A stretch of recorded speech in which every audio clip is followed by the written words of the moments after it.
আর মা তোমার বাবাকে ছুরি মেরে খুন করে ফেলে, কারণ সে তোমাকেও ভালোবাসতো। সাথে সাথে জিনেরা খুশি হয়ে আমাদেরকে অজ্ঞান করে দিয়ে তোমার ভাইকে নিয়ে যায়। তারপর থেকে আর কখনোই তোমার ভাইকে আমরা দেখতে পাইনি। একই সময়ে হালেও তার পুতুল নিয়ে সেই ঘরে বসেছিল। সে বারবার তার পুতুলের কাছে জিজ্ঞাসা করছিল, আমার বাবা আমার সাথে কথা কেন বললো না?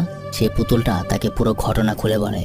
পুতুলটা বলে, সেদিন যদি জাদু পূর্ণ করার জন্য তোমার দাদি তোমার আন্টিকে খুন করতো, তাহলে তুমি কখনোই তোমার বাবাকে হারাতে না। তুমি আর তোমার দাদি দুজনই অসুস্থ, কারণ সেদিন তোমার আন্টি মারা যায়নি। যাও, তোমার আন্টিকে মেরে ফেলো। তোমার আন্টি মরে গেলেই সবকিছু ঠিক হয়ে যাবে। যতদিন না তোমার আন্টি মারা যাবে ততদিন তুমি আমাদের দখলে থাকবে।